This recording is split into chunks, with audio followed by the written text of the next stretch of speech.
হ্যাঁ, স্লাইড দেখতে পাচ্ছি স্যার। ওকে, আচ্ছা, এই যে কোশ্চেন গুলো যে দিলাম আমি দুপুরে, কোশ্চেন গুলো কি আপনারা দেখেছেন সব?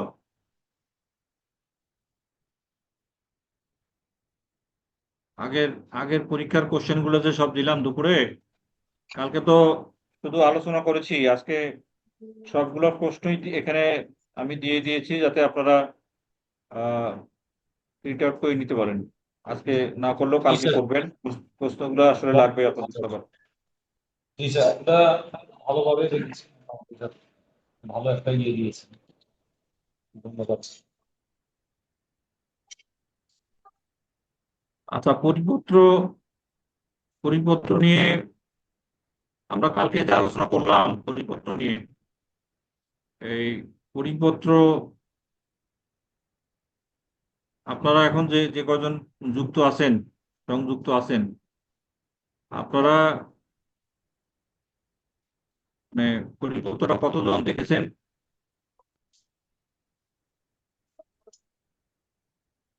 দেখতে পারেন না আসলে। সমস্যাটা হচ্ছে যে স্যার দেখা এই হয়েছে, কিন্তু স্যার অনেকগুলো বুঝতে তো সমস্যা স্যার, হচ্ছে। আপনার সাউন্ড ভাঙা ভাঙা আসতেছে স্যার। আসলে আহ, এই যে এখানে এখানে দেখেন লেখা আছে উপরে। কালকে এটা আপনাদের পড়তে দেওয়ার উদ্দেশ্য হলো, আমি কালকে যে বিষয় লেখা আছে এখানে, যেটা 25-26 আয়কর, 25-26 কর বর্ষের আয়কর পরিপত্র, এই 25-26 টা আমি গতকালকে আমার আলোচনায় আমি আনি নাই। আমি গতকালকে আমার আলোচনা নিয়ে এসেছিলাম 26-27 এবং 27-28, এবং আপনাদেরকে 1 এবং 2 এর এই পুরো বিষয়টা দেখতে বলেছিলাম। দেখতে বলার কারণ হলো যে 1-এ যেমন 26-27, 27-28 সম্পর্কে বলা আছে, 2-এ বলা আছে 25-26 সম্পর্কে। অর্থাৎ আমরা যারা আমরা যারা এই 31শে মার্চ 2026 সালে রিটার্ন সাবমিট করলাম, এই সময়ের মধ্যে যারা আয়কর রিটার্ন দাখিল করলাম, এই 31শে মার্চ 2026-এ যারা আয়কর রিটার্ন সমাপ্ত মানে এই সময়ের মধ্যে যারা দাখিল করলাম, তারা বেসিক্যালি, তাদের কিন্তু 2025 সালেই ইনকাম ট্যাক্স সাবমিশনের কাজ শেষ হয়ে যাওয়ার কথা। কিন্তু গভর্নমেন্টের বিভিন্ন কারণে, যেহেতু তারা অনলাইনে এটা ইমপ্লিমেন্ট করলো, অনলাইনে ইমপ্লিমেন্ট করার কারণে এই বিষয়টাকে তারা উম, ইয়ে করছে, টেনে টেনে নিয়ে আসে একবারে মার্চ পর্যন্ত, এবং এখনো 3 মাস সময় সময় বর্ধিত করেছে উইদাউট ফাইন।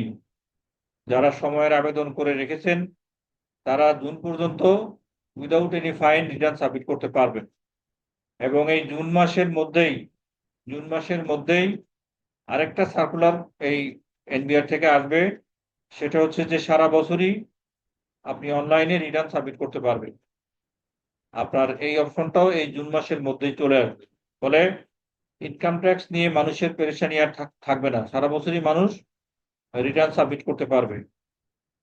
তো যেটা বলতেছিলাম সেটা হলো যে আপনার এই যে 25-26 কর বছরের যে রিটার্ন আমরা সাবমিট করলাম, সেই সম্পর্কে আসলে বলা আছে কোথায়? এই যে 2 নম্বরে বলা আছে, এই সেকশন 2-তে, সেকশন 2-তে দেখাচ্ছি আমি।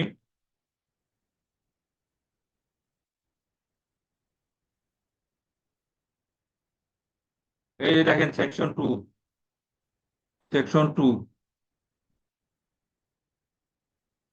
সেকশন 2 লেখা আছে, দেখেন 25-26 কর বর্ষের জন্য প্রযোজ্য আয়করের হার। আসলে এই 25-26 কর বর্ষের জন্য প্রযোজ্য আয়করের হার এটাই হওয়া দরকার ছিল 1 নম্বর, কিন্তু জাতীয় রাজস্ব বোর্ড এটাকে নিয়ে আসছে 2 নম্বরে। কারণ আমরা যারা এবার আয়কর রিটার্ন সাবমিট করলাম, তারা কিন্তু এইটা ফলো করেছি। এই যে 2 নম্বর, যেটা 2024-এর অর্থ আইনে ছিল। তো 2024-এর অর্থ আইনে থাকার কারণে এটা এবার এখানে নিয়ে আসছে। এই ইনকাম ট্যাক্সে একটা গোলমাল লাগাই ফেলছে আপনার 24 সালে এসে যখন আপনার 2 বছরের অর্থ আইনের সংশোধনী সংশোধনী দিয়ে দিল। একই ধারাবাহিকতায় আবার 25-এ এসে ওই ইন্টারিম গভর্নমেন্ট তারাও আবার কি করলো 26-27, হ্যাঁ এই 26-27, 27-28 এই 2 বছরটা দিয়ে দিল। আগে আগে কিন্তু কখনো এরকম হয় নাই এবং এটা সবসময় স্বচ্ছ থাকতো। যেমন 25-26 এর কাজ শেষ হওয়ার পরে পরবর্তী বাজেটে আসলো হলো এই 26-27। আবার আমরা এখানে পরিপত্রগুলায় দেখেন, যেটা 1 নম্বরে থাকার কথা সেটা চলে আসছে 2 নম্বরে, অর্থাৎ যেটা নিয়ে কাজ করা হয়েছে সেটা চলে আসছে 2 নম্বরে। এখন প্রশ্ন হলো যে আপনার যেহেতু এটা ইমিডিয়েট পাস্ট ছিল, ইমিডিয়েট পাস্ট, এই ইমিডিয়েট পাস্টের মধ্যে যেমন গতকালকে আপনাদেরকে আমি গতকালকে বলেছিলাম কিছু প্রশ্ন যে জেনারেল পিপুল, আমরা যারা জেনারেল পিপুল যাদের বয়স 65 বছরের নিচে, যারা 65 বছরের নিচে, যারা যে মুক্তিযোদ্ধা না, যে তৃতীয় লিঙ্গের কেউ না, যে মহিলাও না, যে মুক্তিযোদ্ধাও না, তাদের তাদের জন্য কি কর মুক্ত আয়ের সীমা হলো 3,50,000 টাকা। 70,000। তাদের জন্য কর মুক্ত আয়ের সীমা কত? 3,50,000 টাকা। 75,000। আর আর 26-27 এবং 27-28 কর বর্ষের জন্য কত সেই টাকাটা? 3,75,000। 3,75,000 টাকা। 3,75,000।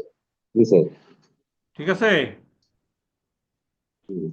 তাহলে এখন যদি আপনাকে আপনাকে যদি এই এইটার উপরই একটা কোশ্চেন আসে যে 25-26 কর বর্ষে এবং ইয়ের 26 26-27 কর বর্ষের করমুক্ত আয়ের সীমার মূল পার্থক্যটা কি, তখন আপনার আনসারটা কি হবে? সেই আনসারটা এখন আপনি একটু খেয়াল করবেন। 25-26 প্রশ্নটা যদি এরকম হয় যে 25-26 কর বর্ষের আয়কর মুক্ত সীমা এবং 26-27 কর বর্ষের আয়কর মুক্ত সীমার মধ্যে মেইন পার্থক্যটা কি? আয়কর মুক্ত বলেই দিল যে আয়কর মুক্ত সীমার মধ্যে মেইন পার্থক্যটা কি বা পার্থক্য কোথায়। এইরকম যদি কোশ্চেন করে তখন আপনার কি আসবে? আপনাকে বলতে হবে প্রথমে যে 2025-26 কর বর্ষের জন্য সাধারণ সাধারণ ব্যক্তি শ্রেণীর করদাতাদের জন্য করমুক্ত আয় সীমা ছিল 3,50,000, যেটা 2025-26 কর বর্ষের জন্য করা হয়েছে 3,75,000 টাকা। নাম্বার 1। 1 নম্বরের কোশ্চেন আপনার উত্তর হয়ে গেল। 2 নম্বরে কি? যে 25-26 কর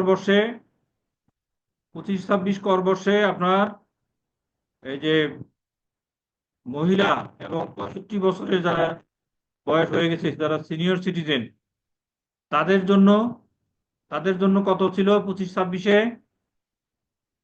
4 লক্ষ টাকা। তাদের জন্য ছিল 4 লক্ষ টাকা। আর এই 26-27-এ কত করা হয়েছে? এটা হলো 4,25,000। 26-27-এ করা হয়েছে 4,50,000 টাকা। 4,50,000 করা হয়েছে না? দেখে নিই আমরা, আমাদের আমাদের ভুল হইতে পারে।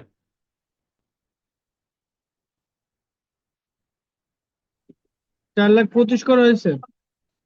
হ্যাঁ, স্যার 4,25,000। 4,25,000। 4,25,000, হ্যাঁ 4,25,000। তাহলে কি হলো? 25-26-এ ছিল 4 লাখ, আর 26-27-এ হলো 4,25,000। এখানে তো আপনি 1 নম্বর পেয়ে গেলেন। 3 নম্বরে গিয়ে 3 নম্বরে কি লিখবেন?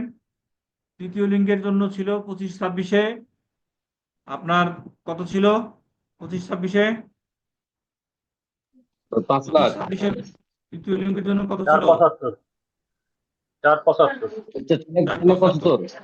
আর 26-27 এসে কত করা হলো? 5 লাখ। 5 লাখ। 5 লাখ। 26-27 এসে করা হলো 5 লাখ। তাহলে আপনি এখানেও আর 1 নম্বর পেয়ে গেলেন।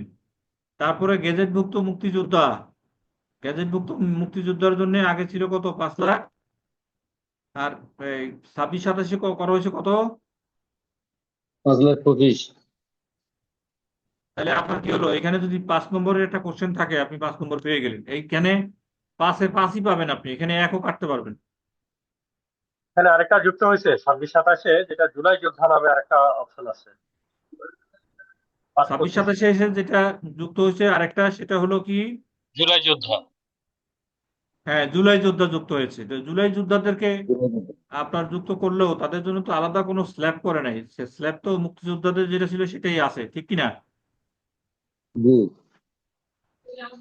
আচ্ছা, আরেকটা বিষয় আসেন, যে দুইয়ে দুইয়ে দুইয়ে আপনার ঢাকা উত্তর সিটি কর্পোরেশন, ঢাকা দক্ষিণ city corporation, Chittagong city corporation এলাকায় অবস্থিত করদাতাদের ন্যূনতম কর ছিল 5,000 টাকা। অন্যান্য সিটি কর্পোরেশনের ছিল 4,000 টাকা। এবং সিটি কর্পোরেশন ব্যতীত অন্যান্য এলাকায় অবস্থিত করদাতাদের ছিল কত? ন্যূনতম কর ছিল 3,000 টাকা। এটা ছিল কখন? 25-26-এ ন্যূনতম কর। 25-26 কর বর্ষে ছিল 3,000, 4,000, 5,000। সেইটা 26-27-এ কত কত কত হয়েছে? 26-27-এ কত কত হয়েছে? কারোর সামনে খোলা আছে?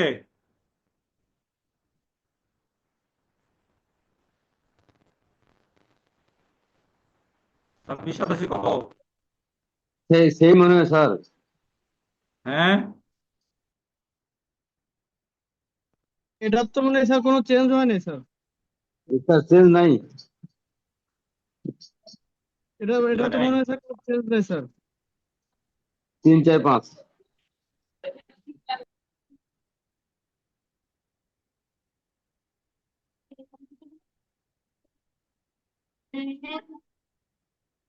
হ্যাঁ, 5,000 ছিল, 5,000।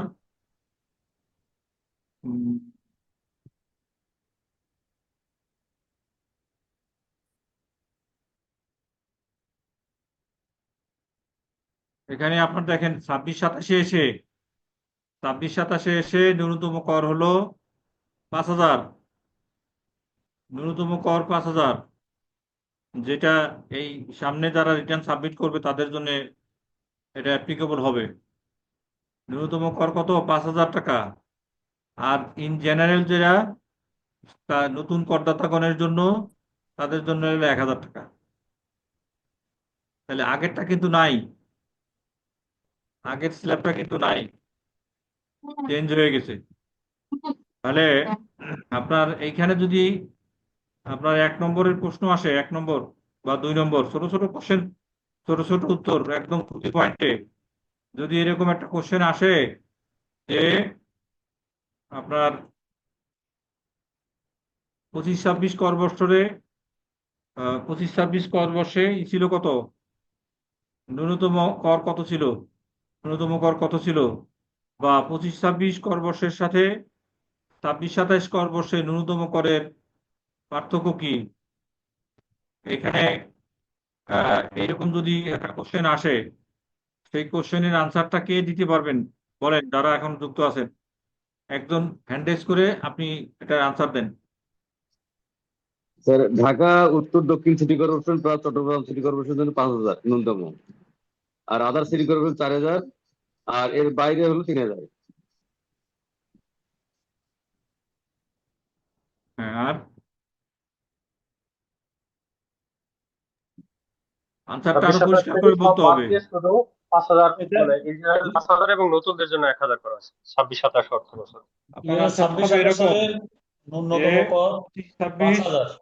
25-26 কর বর্ষে করদাতাগণের, ব্যক্তি শ্রেণীর করদাতাগণের কর, ন্যূনতম করের সীমা ছিল ঢাকা দক্ষিণ, পশ্চিম, উত্তর, চিটাগাং, এগুলার জন্য ছিল কত? 5,000 টাকা।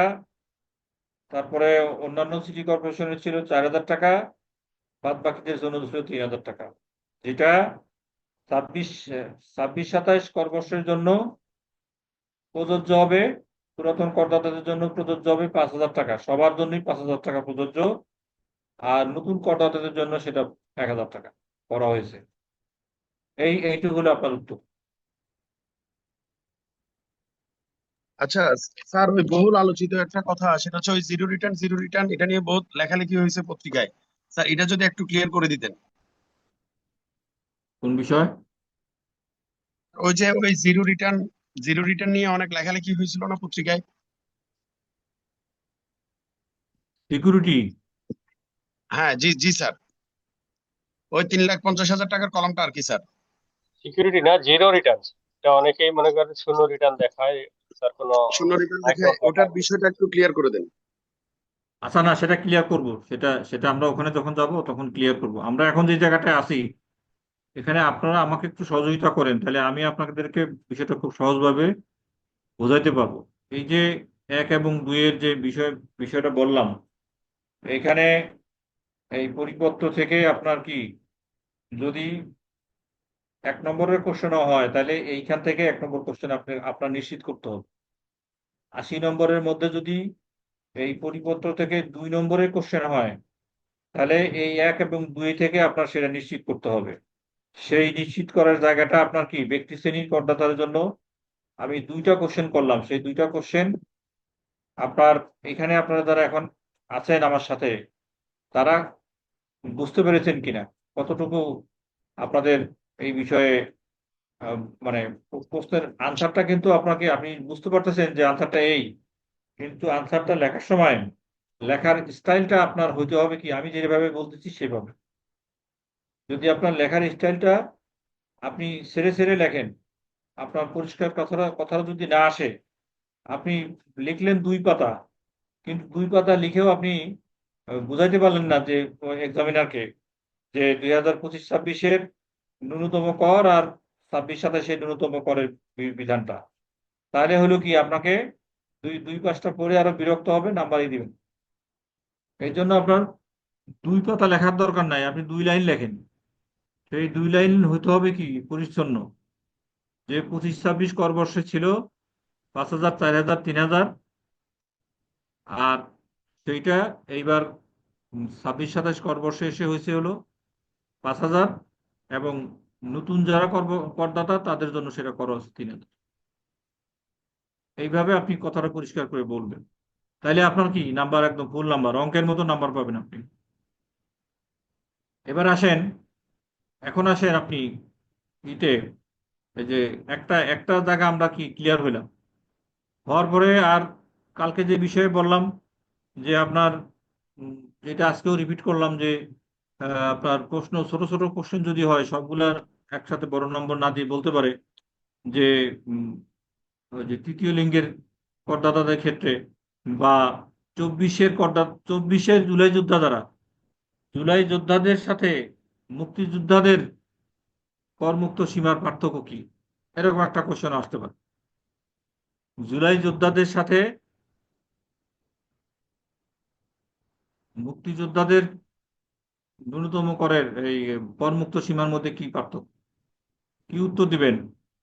আপনার উত্তর হবে যে এই 24-25 কর বর্ষ পর্যন্ত, 24-25 কর বর্ষ পর্যন্ত জুলাই যোদ্ধা নামে কোনো হেড ছিল না, শুধু মুক্তিযোদ্ধা ছিল।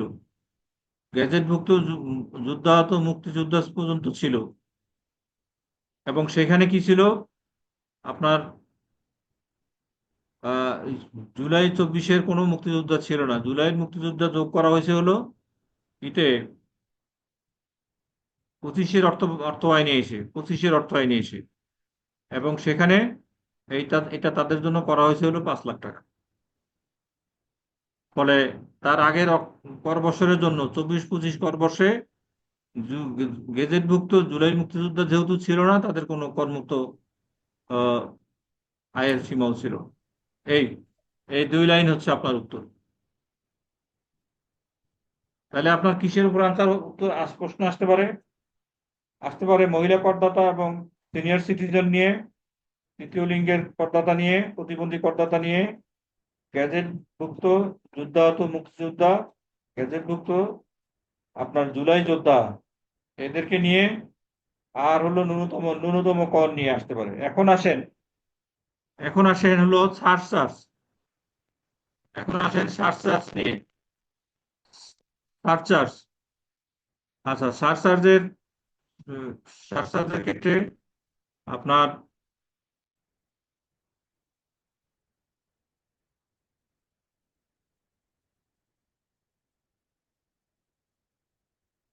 পঁচিশ ছাব্বিশ কর্মবর্ষ কি ছিল সেটা দেখেন। 25-26 আয়কর বর্ষে সারচার্জ কি ছিল? সারচার্জ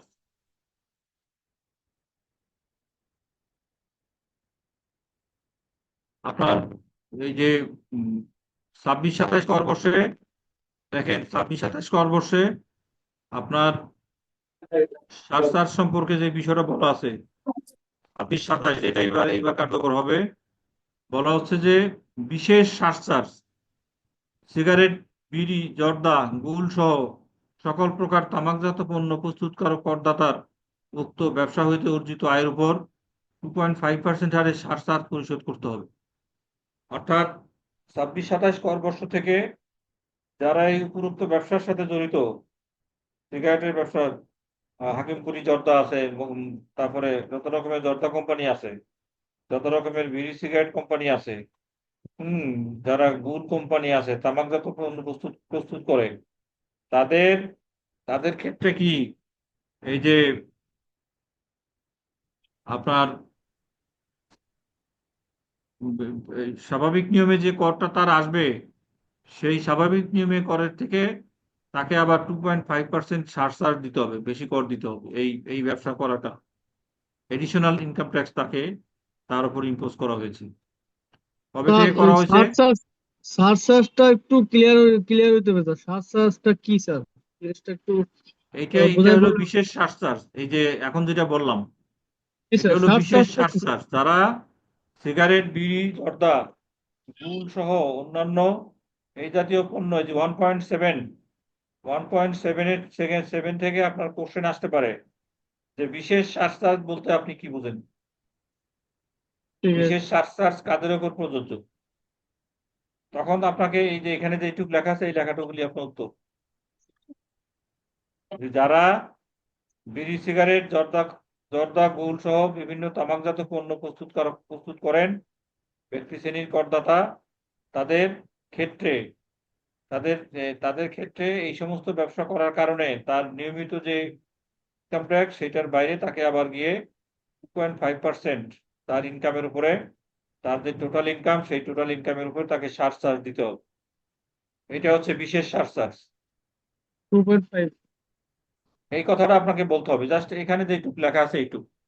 এই বিশেষ সারচার্জ কিন্তু আপনার 25-26 কর বর্ষে ছিল না। আপনি 25-26 কর বর্ষে গেলে কিন্তু এটা পাবেন না। 25-26 কর বর্ষে শুধু সারচার্জ ছিল। এখন আসেন,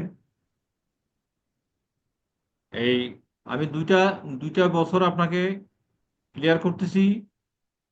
করার কারণ হচ্ছে যে যেহেতু 25-26 কর বর্ষ গেল, 31শে মার্চ, এখনো জুন পর্যন্ত রিটার্ন সাবমিট করতেছে।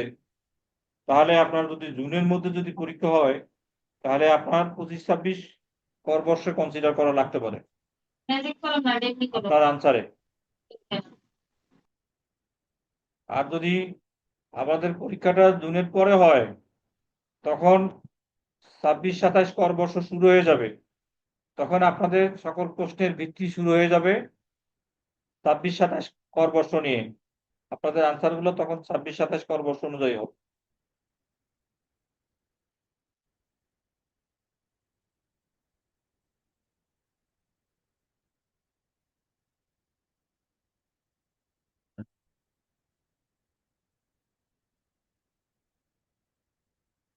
গাড়ির ক্ষেত্রে দেখেন, গাড়ির ক্ষেত্রে কি বলা হয়েছে?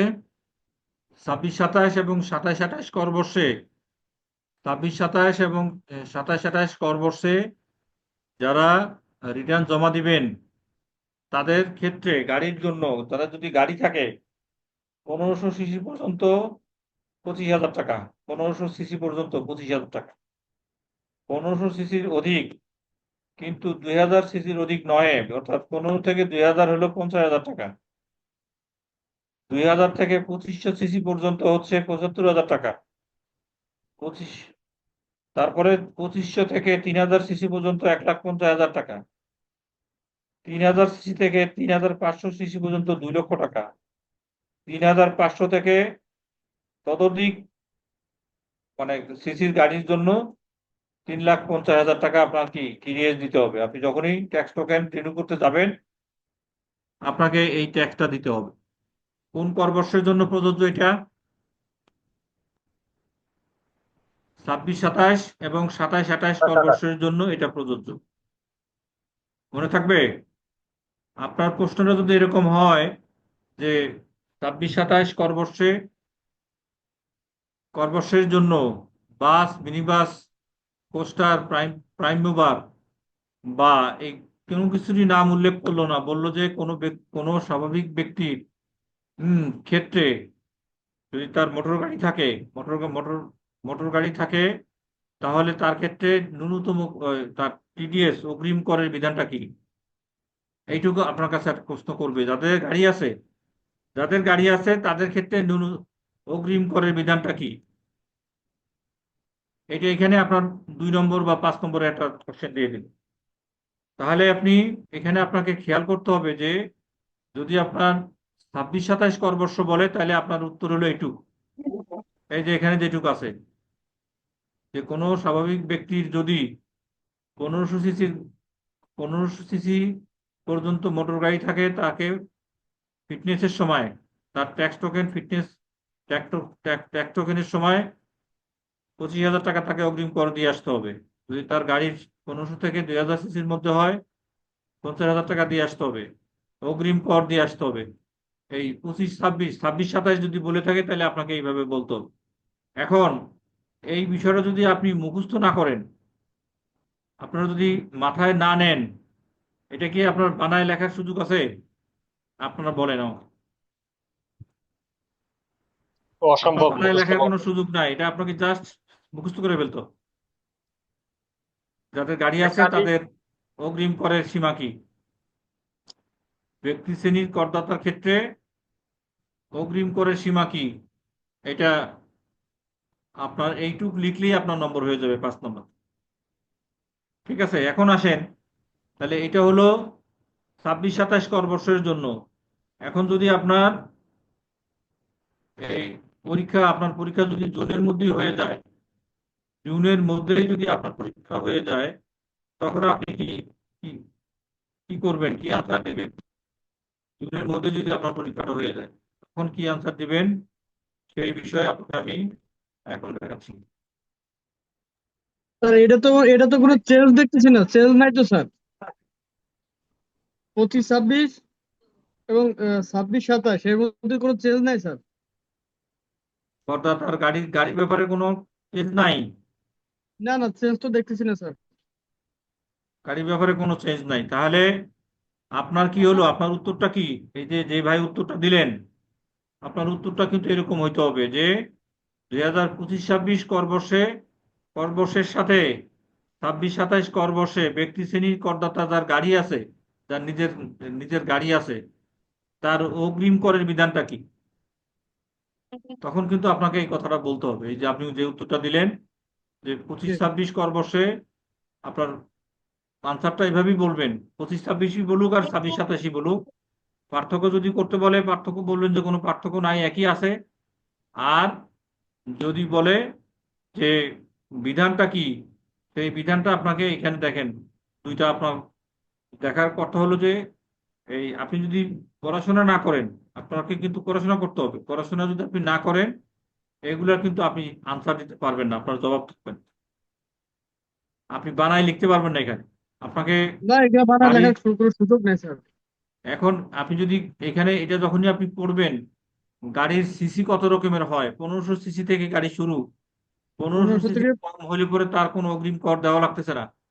আমাদের বাংলাদেশে এখন যে গাড়িগুলো চলে সবই কি 1500 সিসি থেকে শুরু করে 3,500 সিসি পর্যন্ত। কিছু কিছু গাড়ি আছে যেগুলো ইন্ডিয়া থেকে আসে বা যেগুলা উম, মানে আরো 1500 সিসির কম, সেগুলোর জন্য এই অগ্রিম আয়কর প্রযোজ্য না। তাহলে এখন আপনি যদি গাড়ি যে 1500 সিসি হয়, 2000 সিসি হয়, 2,500 সিসি হয়, 3,000 সিসি হয়, 3,500 সিসি হয়, 3,500 সিসির বেশি হয়, এই কথাটা যদি আপনি আহ না জানেন, তাহলে কিন্তু আপনি যে 25,000, 50,000, 75,000, 1,50,000 আপনার 2 লাখ 3 লাখ এটা কিন্তু আপনি লিখতে পারবেন। ফলে আপনাকে কি করতে হবে, পড়তে হবে, পড়াশোনার কোনো বিকল্প নাই, না পড়লে আপনি কিন্তু আনসার করতে পারবেন না। স্যার এই 1500 সিসি বলতে স্যার কি বোঝায় স্যার? সিসি হলো যে গাড়ির হর্স পাওয়ার। গাড়ির ক্ষমতা, গাড়ির হর্স পাওয়ার আর কি। হ্যাঁ, ওই গাড়ির সিলিন্ডারের ক্ষমতা। গাড়ির ভিতরে যে পিস্টনের যে সিলিন্ডারের সাইজ আছে ওইটার উপরে নির্ভর করে সিসি নির্ধারণ হয়। হ্যাঁ, সিসি মিনিংটা কি? মিনিংটা কি? Cubic centimetre, cubic centimetre. আচ্ছা স্যার এই ওটা একটা সার্চাসটা কি 1 ইঞ্জিনিয়ারিং টাকায় ওয়ার্ড, দিতে ওটা হবে ওটা না না একের জানলেও প্রতীক চলবে। গায়ে দিতে হবে?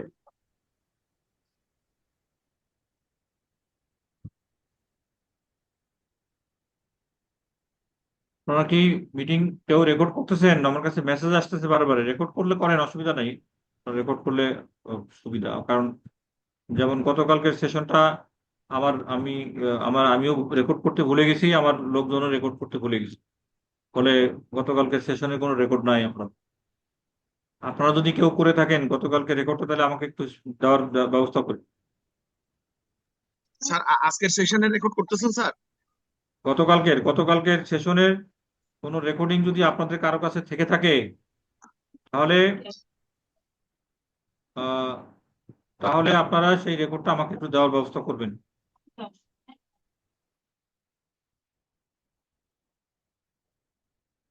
আচ্ছা, তাহলে গাড়ির ব্যাপারে আপনাদের ক্লিয়ার হলো কিনা? গাড়ির ব্যাপারে স্যার ধারণাটা, একটা গাড়ির কোশ্চেন স্যার। ব্যাপারে 25-26 কর বর্ষে যা ছিল, 26-27 কর বর্ষ তাই আছে। তা এখন একটা বিষয় আমি জানি, সেটা বিগত হচ্ছে যে বিগত রেখাগুলি দিলে ভালো হয় স্যার। হ্যাঁ, বুঝি নাই।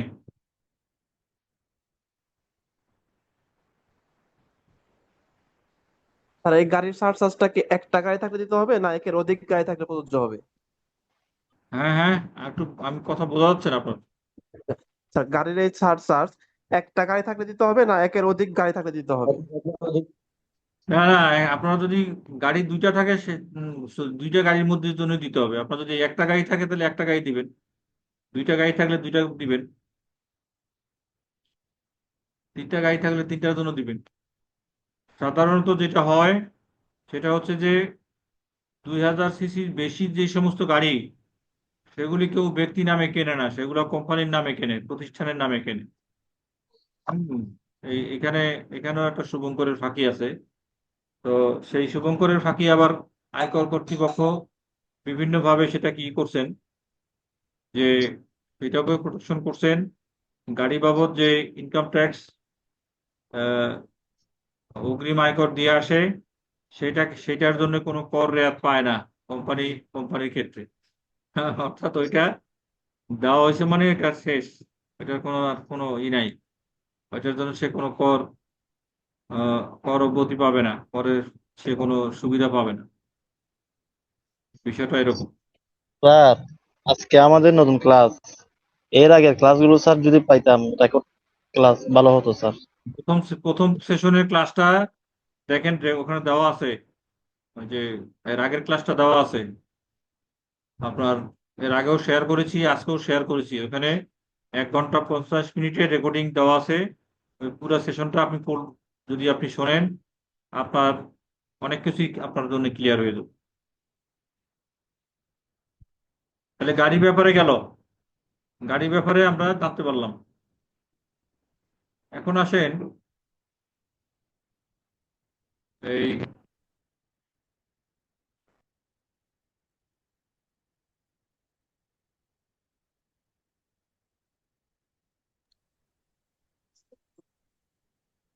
স্যার একটা জিনিস জানার জন্য, সেটা হচ্ছে স্যার আমাদের যে গাড়িগুলো 1500 1.2। সিসি। এখন আসেন 1.2, স্যার 1.2, স্যার আমাকে শুনতে পাচ্ছেন? 1.2 তে আসেন। 1.2 তে বলছে ট্রাস্ট ফার্ম, ব্যক্তি সংঘ, সমবায় সমিতি এবং বেসরকারি বিশ্ববিদ্যালয় সহ কতিপয় করদাতাদের জন্য 26-27 এবং 27-28 কর বর্ষের কর হার। তারা কি স্যার আমাকে করবে? শুনতে পাচ্ছেন স্যার? হ্যাঁ, শুনতে পাচ্ছি। স্যার আমার এখানে এই যে গাড়ির বিষয়ে একটা কথা হলো, যে 1500 সিসি থেকে তো আমরা কর দিয়ে থাকি, ঠিক আছে, কিন্তু যখন আমরা দেখি ইন্ডিয়ান গাড়িগুলা বা এই যে টাটা গাড়ি এগুলা, ন্যানো ন্যানো এই গাড়িগুলা স্যার 1350, 1300, 1400 পর্যন্ত হয়। তো সেই ক্ষেত্রে কি স্যার ট্যাক্স দেওয়া হয় না স্যার? আহ, অবশ্যই কোনগুলা অবশ্যই দিতে হবে, না, দেখুন তো। 1500 সিসির নিচে যেগুলি সেগুলির জন্য কোনো অগ্রিম কর নাই। সে ট্যাক্স টোকেন করাচ্ছে, ট্যাক্স টোকেন করানোর সময় সে যা করার করতেছে, কোনো সমস্যা নেই। আচ্ছা আচ্ছা, অগ্রিম কর নেই, বুঝছি স্যার। Thank you sir. আপনার অগ্রিম আয়কর শুরু হচ্ছে আপনার শুরু হচ্ছে। 1500-র পর থেকে স্যার। হ্যাঁ হ্যাঁ, 1500 থেকে আপনার অগ্রিম আয়কর শুরু হচ্ছে। আর 1500-এর নিচে যেগুলি আছে সেগুলি ট্যাক্স টোকেন করতে গেলে ওই আপনার ফিটনেসের যে খরচ সেটাই নিচ্ছে, তারা ওখানে অগ্রিম কোনো ট্যাক্স নিচ্ছে না। এই যেমন যারা মোটরসাইকেল যারা চালায় তাদের কিন্তু কোনো অগ্রিম কর নাই, অগ্রিম ট্যাক্স নাই। যারা ওই যে চালায়, সিএনজি চালায়, তাদের কোনো অগ্রিম কর নাই। বুঝতে পারছেন? ওগুলো তো অল্প সিসি। যেমন এখানে যে আপনার হোন্ডা যে আছে, আপনার রয়্যাল যেটা 350 সিসি, সেটাও কিন্তু যারা চালায় তারাও আয়কর, মানে অগ্রিম আয়কর নাই তাদের। আচ্ছা, আমি আহ, একটু আপনার 2 মিনিটের জন্য একটু বিরতি নিচ্ছি। আপনারা সাথে থাকুন। কি আমাকে শুনতে পাচ্ছেন? হ্যাঁ হ্যাঁ স্যার, আমার শুনতে শোনা পাচ্ছি, যাচ্ছে? শুনতে পাচ্ছি স্যার। আমার আমার আমার কথাটা কি এখন আগের আগের থেকে বেশি ক্লিয়ার, নাকি আগেরটাই ভালো? এখন clear? Sir average average sir. এবারে তার মানে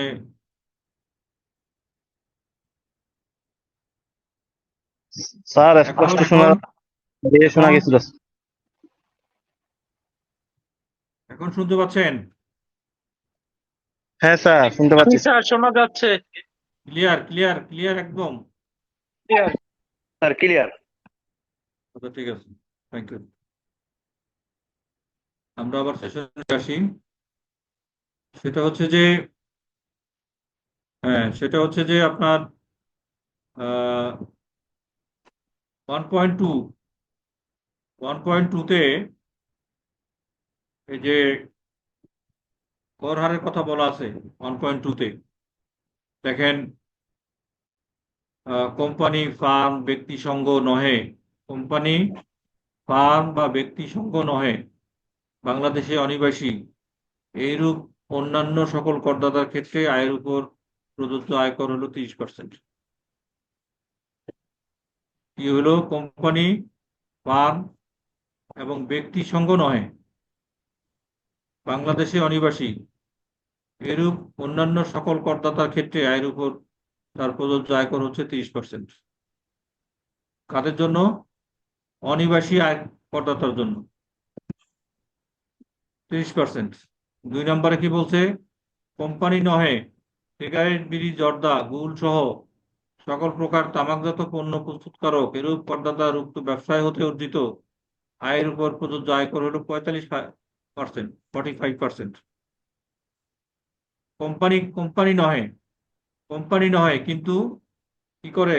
বিড়ি, সিগারেট, জর্দা, গুল সহ সকল প্রকার তামাকজাত পণ্য প্রস্তুতকারক এইরূপ করদাতার উক্ত ব্যবসা হইতে অর্জিত আয়, ব্যবসা থেকে অর্জিত আয় হয় না, সেই ব্যবসা থেকে অর্জিত আয়ের উপরে তার 45% কে ট্যাক্স দিত। তারপরে ট্রাস্ট, ব্যক্তি সংঘ এবং ফার্মের ক্ষেত্রে আয়ের উপরে প্রযোজ্য কর হচ্ছে 27.5%। ট্রাস্ট, ব্যক্তি সংঘ এবং ফার্মের ক্ষেত্রে, এই যে ট্রাস্ট, ব্যক্তি সংঘ এবং ফার্মের মধ্যে এই যে 26 কর বর্ষে এসে এখানে পার্থক্য তৈরি করা হয়েছে।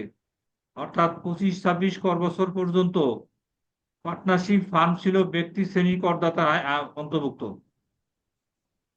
25-26 কর বর্ষ পর্যন্ত আপনার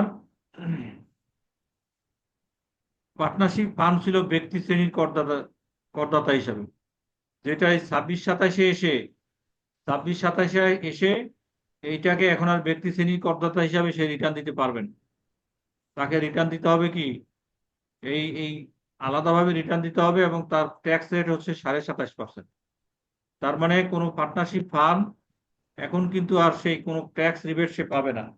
ওই যে ট্যাক্সের যে স্ল্যাব 3,50,000 টাকা, 3,75,000 টাকা মাপ পাওয়ার পরে এই পর্যন্ত এত পার্সেন্ট, এই পর্যন্ত এত পার্সেন্ট, সেই পর্যন্ত এত পার্সেন্ট, পার্টনারশিপ ফার্মের ক্ষেত্রে এই 26-27 কর বছর থেকে সেটা আর কার্যকরী হবে না।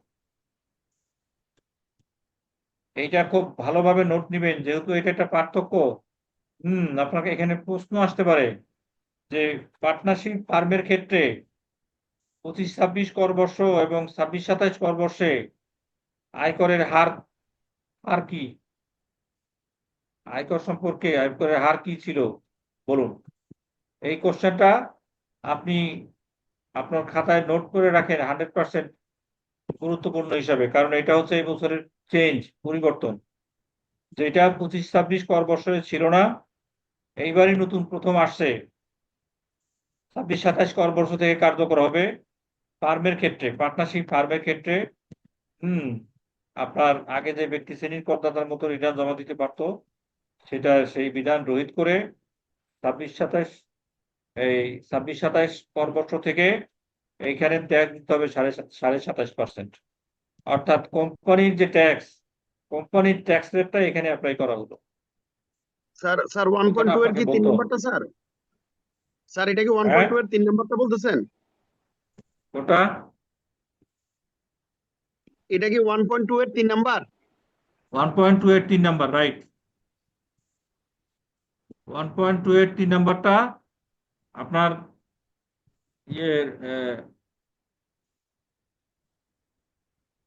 এই খুবই গুরুত্বপূর্ণ, আপনি একদম স্টার মার্ক দিয়ে রাখেন।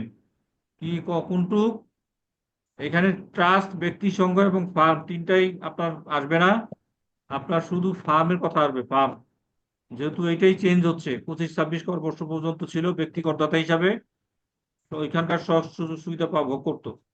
এখন এসে তারা কি করতেছে, ওই সুবিধাটা পাচ্ছে না, সেই সুবিধা থেকে তাদেরকে বের করে দেওয়া হয়েছে। তারা 27.5% তাদেরকে ট্যাক্স দিতে হবে।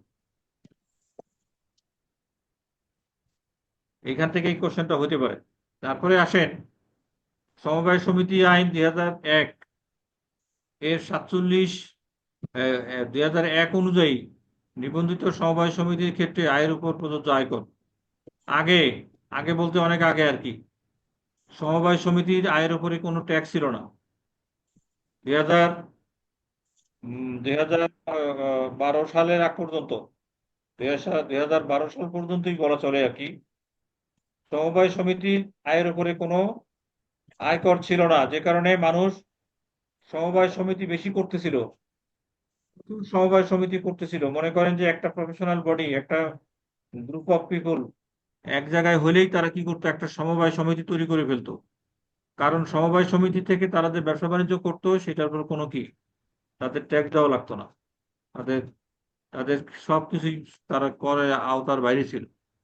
2012 সালে সমবায় সমিতি সংক্রান্ত অনেকগুলা জটিলতা সৃষ্টি হয় বাংলাদেশে। সমবায় সমিতি কার্যক্রম নিয়ে অনেক বড় বড় কতগুলো সমবায় সমিতির প্রশ্নবিদ্ধ করে ফেলে এই সমবায় সমিতি পুরা পুরা সিস্টেমটাকে। তারপরে তাদের ওই বিষয়গুলোকে রহিত করে দিয়ে তাদের উপরে ট্যাক্স বসায় দেওয়া হতো। তারা যদি যে ইনকাম করবে সেই ইনকামের উপর ট্যাক্স দিত। অর্থাৎ কি এরাও এখন ট্যাক্স কম দিচ্ছে, আপনার 20% দিচ্ছে, কিন্তু ট্যাক্সের আওতায় তারা চলে আসছে। আগে কিন্তু তারা ট্যাক্সের বাইরে ছিল। আচ্ছা, তারপরে আসেন বেসরকারি বিশ্ববিদ্যালয়, বেসরকারি মেডিকেল কলেজ, বেসরকারি ডেন্টাল কলেজ, বেসরকারি ইঞ্জিনিয়ারিং কলেজ, কেবলমাত্র তথ্য প্রযুক্তি বিষয়ে শিক্ষাদানে নিয়োজিত বেসরকারি কলেজ এর উদ্ভূত আয়ের উপরে প্রযোজ্য আয়কর 10%। তাহলে 5 নম্বরে হলো কত পার্সেন্ট? 10%। 4 নম্বরে হলো 20%। 3 নম্বরে 7.5%। 2 নম্বরে হলো 45%। তারপরে 1 নম্বরে হচ্ছে 30%। আপনার কোম্পানি, ফার্ম এবং ব্যক্তি সংঘ নহে বাংলাদেশি অনিবাসী অর্থাৎ বিদেশি লোকজন যারা এখানে কাজ করে, তাদের জন্য হচ্ছে কি 30% স্ল্যাব। কোনো ইন্ডিয়ান ব্যক্তি, কোনো সিঙ্গাপুরের ব্যক্তি, কোনো চাইনিজ বাংলাদেশে যদি সে অনিবাসী হয়, অনিবাসী আর নিবাসীর পার্থক্য বোঝেন তো নাকি? জি স্যার।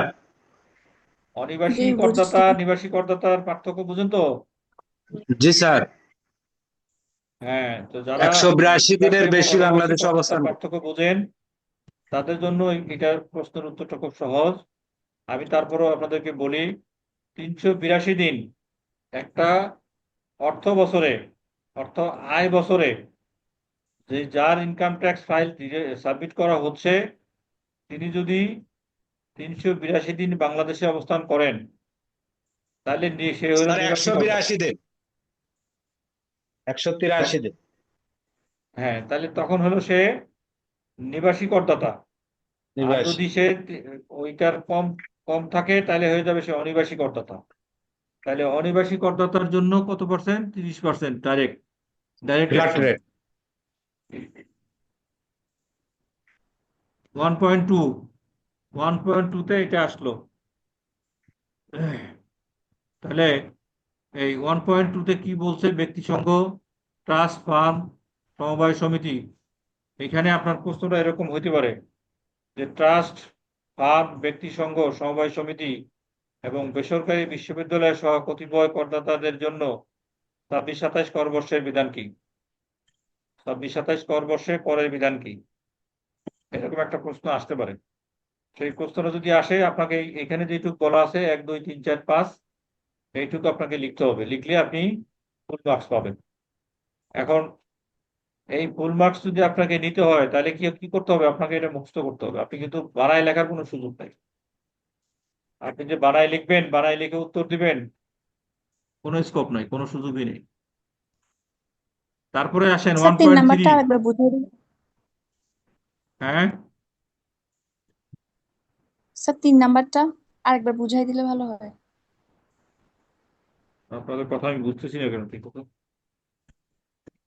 3 নাম্বার স্যার, 3 নাম্বার উনি আর একবার শুনতে চাচ্ছেন।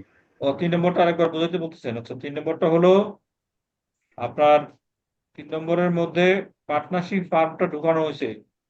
পার্টনারশিপ ফার্ম আগে ব্যক্তি শ্রেণীর করদাতার মধ্যে ছিল। ব্যক্তি শ্রেণীর করদাতা হিসাবে সে ওই যে 3,50,000 টাকা এই বছর পর্যন্ত, এই বছর যারা রিটার্ন জমা দিল, হ্যাঁ, তারা প্রথম 3,50,000 টাকা পর্যন্ত তার করমুক্ত। তারপরে যে স্ল্যাবগুলি আছে, সেই স্ল্যাবগুলি তার এই পার্টনারশিপ ফার্মের আওতাভুক্ত ছিল এই 25-26 কর বছর পর্যন্ত। অর্থাৎ 30 জুন 2026 পর্যন্ত যে রিটার্ন গুলো জমা হবে, সেই রিটার্নের ক্ষেত্রে এটা প্রযোজ্য এখনো আছে। কিন্তু 1 জুলাই 2026 থেকে যে রিটার্ন জমা হবে, যে কর বর্ষের উত্তর শুরু হচ্ছে 26-27, সেই কর বর্ষে এসে কোনো পার্টনারশিপ ফার্ম বা ব্যক্তি ফার্ম এই ব্যক্তি মানে ব্যক্তি হিসাবে রিটার্ন সাবমিট করতে পারবে না। তাকে এই যে তার ইনকাম, তার খরচ বাদ দেওয়ার পরে কোম্পানি কোম্পানির যেভাবে ট্যাক্স ট্যাক্স ক্যালকুলেশন হয়, তার আয় থেকে ব্যয় বাদ দেওয়ার পরে যা আয় থাকবে, সেটার উপরে 27.5% ট্যাক্স ইম্পোজ হবে। Clear? Sir excuse me sir. Sir আমার একটা প্রশ্ন ছিল। প্লিজ। স্যার আমি তো মাত্রই ঢুকলাম, আমি স্যার একটু বাড়িতে গেছিলাম, যার দরুন স্যার আমি সময় করতে পারিনি। স্যার আমি একটু জানতে চাচ্ছিলাম যে স্যার আমাদের কি 26-27 অর্থ বছরের যে স্ল্যাব গুলো আপনি বলতেছেন, এটা কি আমাদের প্রশ্নে আসবে না আমরা 25-26 অর্থ বছর নিয়ে স্যার আমাদের পরীক্ষা হবে? আচ্ছা, এটা আমি এতক্ষণ আপনি যেহেতু পরে আসছেন, মিস করে গেছেন। জি স্যার, জি স্যার। এই কথাটাই আমি বলতেছিলাম যে আপনার যদি 30 জুনের 30 জুন 2026-এর মধ্যে পরীক্ষা হয়, জি স্যার। আপনাদের পরীক্ষাটা যদি 30 জুন 2026-এর মধ্যে হয়, তাহলে জি করে স্যার। আপনার প্রশ্নগুলো আসবে 25-26 কর বছর পর্যন্ত, জি স্যার। 25-26 কর্মবর্ষ থেকে আপনার আনসারটা হবে। জি আর স্যার। যদি জুনের পরে হয় তখন তো আপনার এই কর্মবর্ষটা শেষ হয়ে যাবে, জি স্যার। রিটার্ন রিটার্ন দেওয়ার মেয়াদ শেষ হয়ে যাবে, তখন আপনার উপর ইম্পোজ হবে 26, 27, 27, 28 কর্মবর্ষ। এটা হলো স্বাভাবিক নিয়মের কথা বলছি আমি। জি কিন্তু জাতীয় রাজস্ব বোর্ড যদি মনে করে যে আমরা 26, 27 কর্মবর্ষের নিয়ে কোশ্চেন করব, জি সে কোনো বছর যদি উল্লেখ না করে দিয়ে থাকে, তাহলে আপনি 26, 27 কর্মবর্ষ দিয়ে আপনার আনসারটা করবেন। 25, 26 দিয়ে যদি আপনি আনসার করেন, আপনার আনসার সব ভুল হবে না, সঠিক হবে। আর যদি সে বলে দেয় যে 26, 27-এর আলোকে বলতে হবে, তখন আপনাকে এইটা বলতে হবে। স্যার, তখন এটা লাগবে। 26-এর আলোকে বলতে বলে তখন আপনাকে 25, 26-এর আলোকে বলতে হবে। হ্যাঁ, বুঝতে পারছি স্যার। এখন আসেন 3 নম্বরে 1.3। 1.3-তে আসেন। 1.3-তে কি 26, 27 এবং 27, 28 কর্মবর্ষে বলছে পাবলিকলি ট্রেডেড কোম্পানি যাদের পরিশোধিত মূলধনের অনূন্যন 10% শেয়ার আইপিওতে আসছে, পাবলিকলি ট্রেডেড কোম্পানি, তাদের জন্য হলো কত পার্সেন্ট? 22%। 22.5%। 22.5% তাদের কর হার। অন্য সকল পাবলিকলি ট্রেডেড কোম্পানির জন্য 27.5%। অন্য সকল পাবলিকলি ট্রেডেড কোম্পানি, আপনি যদি ওই যে পরিশোধিত মূলধনের 10%-এর বেশি আইপিওতে দিয়ে থাকেন, তাহলে আপনার জন্য হলো 22.5% ট্যাক্স। আর আপনি যদি 10%-এর কম দিয়ে থাকেন মার্কেটে, তাহলে আপনার হলো 27.5% ট্যাক্স। এবং অন্যান্য সকল প্রাইভেট লিমিটেড কোম্পানির ট্যাক্সের হার হলো 27.5%। অন্য সকল পাবলিকলি ট্রেডেড কোম্পানি যেগুলি মার্কেটে আছে, যেটা কোনো কন্ডিশন ছাড়াই, তারপরে বলছে যে আয়কর আইন 2023-এ সংজ্ঞায়িত কোম্পানি সমূহের মধ্যে যারা পাবলিকলি ট্রেডেড নয় বলতে কি, নন listed, public company, private company, এক মালিকানা কোম্পানি, সমস্ত কোম্পানিকে বোঝানো হয়েছে। তাদের ট্যাক্স রেট কত পার্সেন্ট? 27.5%। অর্থাৎ এখন থেকে এই 26, 27 কর্মবর্ষ থেকে কোম্পানির ট্যাক্স রেটও 27.5%, প্রাইভেট পার্টনারশিপ ফার্মের ট্যাক্স রেটও 27.5%। তারপরে পাবলিকলি ট্রেডেড লিস্টেড কোম্পানির ট্যাক্স রেটও 27.5%।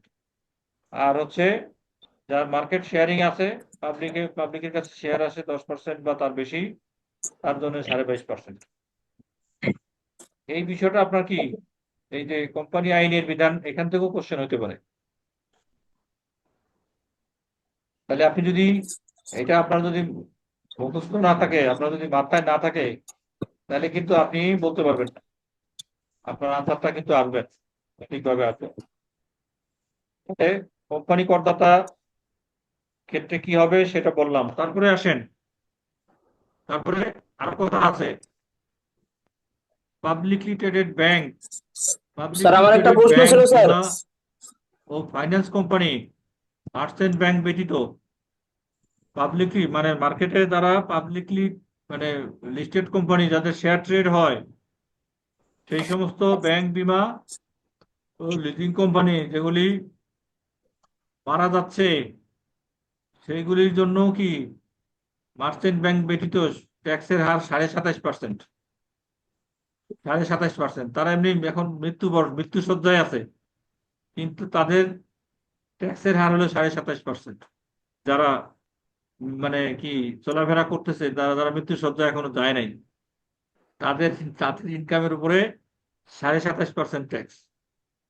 তারপরে কি পাবলিকলি ট্রেডেড নয় এরূপ ব্যাংক, বীমা ও ফাইন্যান্স কোম্পানি, অর্থাৎ নন লিস্টেড পাবলিক কোম্পানি, যা ব্যাংক, বীমা ও লিজিং কোম্পানি, নন লিস্টেড যেগুলি আছে, সেইগুলোর আরো ট্যাক্স বেশি, 40%। তাদের ট্যাক্সের হার আরো বেশি, 40% ট্যাক্স তাদের। মানে তোরা ওই নন লিস্টেড কেন, তোরা মার্কেটে আয়, তোদের শেয়ার ট্রেড হোক, তাহলে তোরা ট্যাক্স পাবে কি, কত পার্সেন্ট কম পাবে? 2.5% ট্যাক্স কম দিতে হবে তাদের। এই 2.5% ট্যাক্স কম রাখা হয়েছে তাদেরকে আইপিও তে আনার জন্য। পাবলিকলি ট্রেডেড নয়, নন লিস্টেড ব্যাংক বিমা লিজিং কোম্পানির জন্য 40%। তারপরে কি, সিগারেট, বিড়ি, জর্দা, গুল সহ সকল প্রকার তামাকজাত পণ্য প্রস্তুতকারী কোম্পানি, তার জন্য কি 45% ট্যাক্স দিতে হবে তাকে। 45%। যেই লোক কি কোম্পানি না, ব্যক্তি, যেমন হাকিমপুরি জর্দা কোম্পানি, ওই জর্দা বিক্রি করে তার যে ইনকাম, সেই ইনকামের উপরে তাকে 45% ট্যাক্স দিতে হবে। আর অন্যান্য ইনকামের ক্ষেত্রে তার আলাদা ইয়ে আছে। আর কি হচ্ছে, যেমন বাংলাদেশ ব্রিটিশ আমেরিকান টোবাকো, তারপরে আলফা টোবাকো, বাংলাদেশের যত টোবাকো কোম্পানি আছে যারা সিগারেট, বিড়ি, জর্দা, গুল এগুলো বানায়, তাদের ট্যাক্স হার হলো 45%।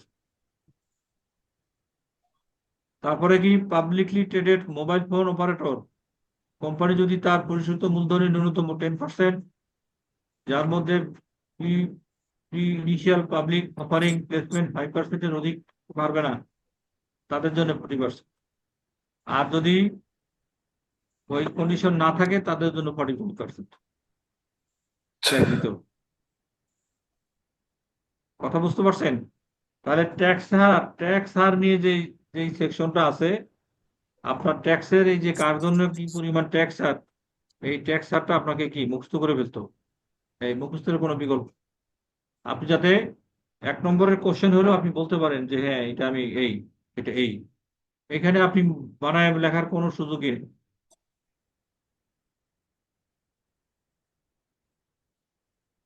বুঝাইতে পারলাম কি?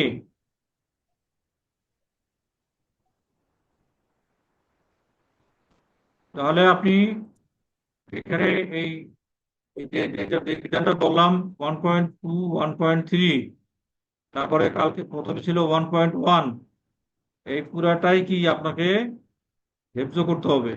আপনার আয়কর আইনজীবী হইতে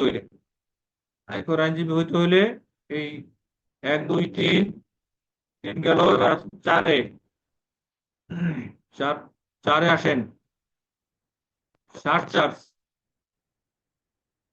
সারচার্জ সম্পর্কে বলি এখন।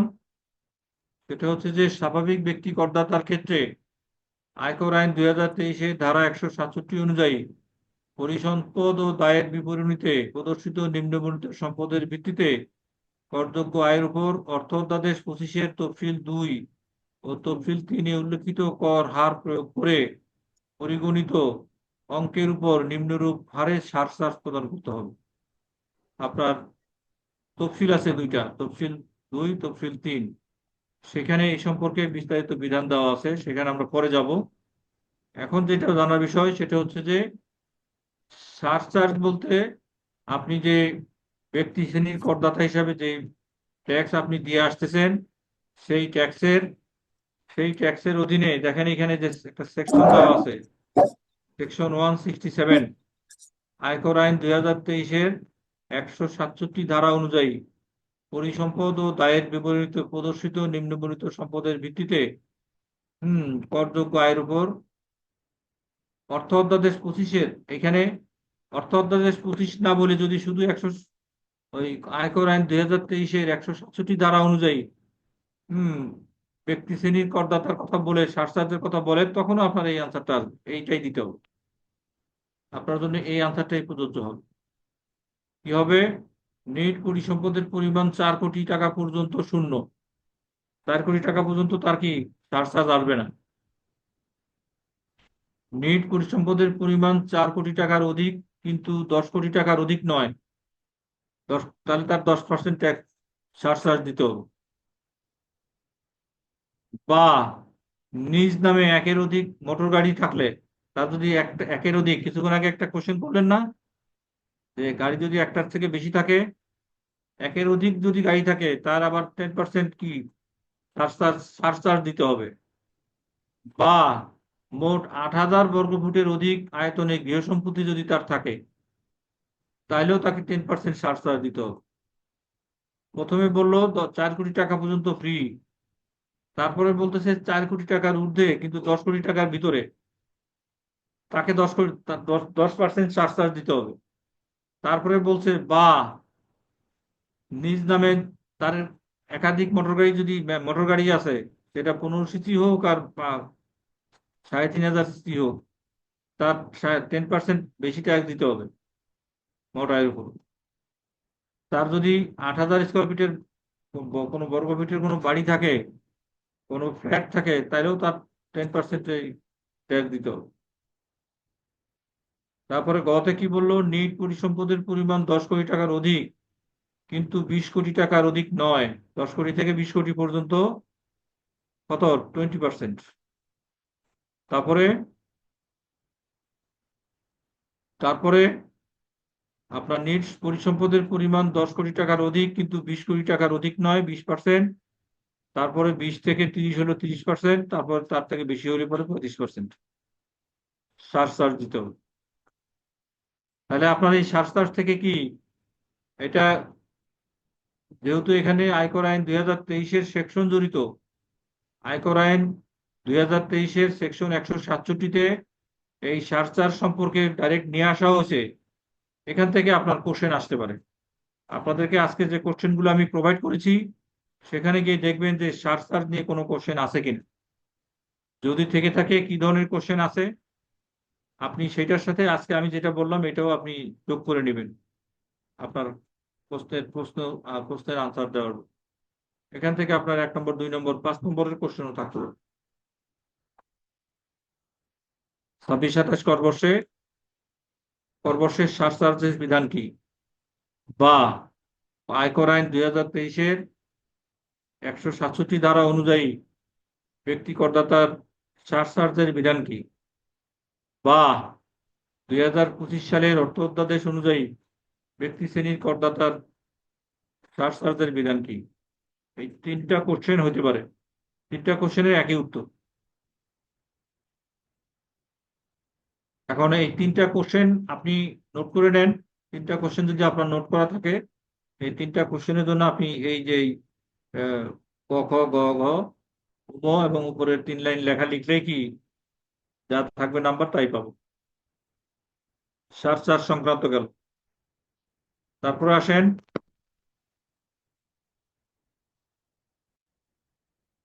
সারচার্জ পরিগণনা বা নির্ধারণের ক্ষেত্রে নিম্নবর্ণিত ব্যাখ্যাসমূহ প্রযোজ্য হবে কখন। নিট পরিসম্পদের পরিমাণ বলতে আয়কর আইন 23-এর 167 ধারায় অনুযায়ী পরিসম্পদ ও দায়ের বিবরণীতে প্রদর্শনযোগ্য নিট পরিসম্পদের পরিমাণ বোঝাবে। এটা তো এখানে একটু ক্লারিফাই করে দিল। মোটর গাড়ি বলতে bus, mini bus, coaster, prime mover, truck, lorry, tank lorry, pickup van, human hauler, autorickshaw ও মোটরসাইকেল ব্যতীত অন্য মোটরযান অন্তর্ভুক্ত হবে। অর্থাৎ ওই যে অগ্রিম আয়করের যে বিধান, যাদের জন্য অগ্রিম আয়কর প্রযোজ্য তাদের জন্য কি এটা প্রযোজ্য।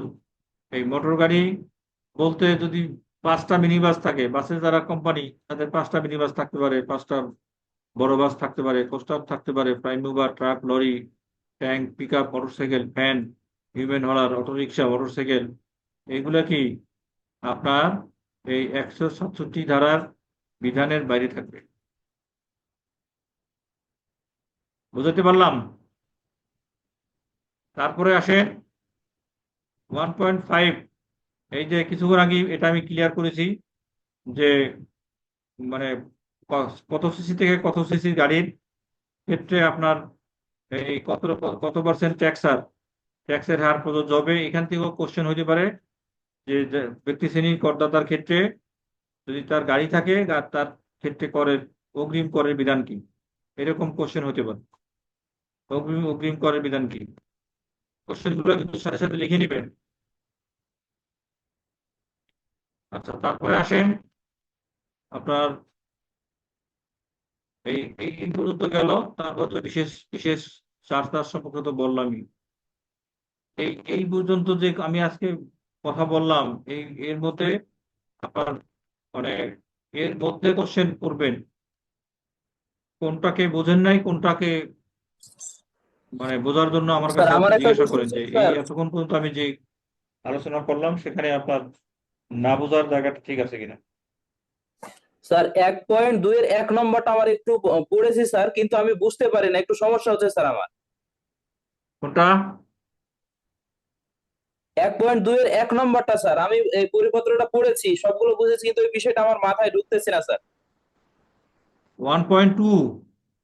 হ্যাঁ, 1.2 এর 1 নম্বর যেটা, ওটা। আচ্ছা, 1 নম্বর এর 2 এর 1 নম্বর।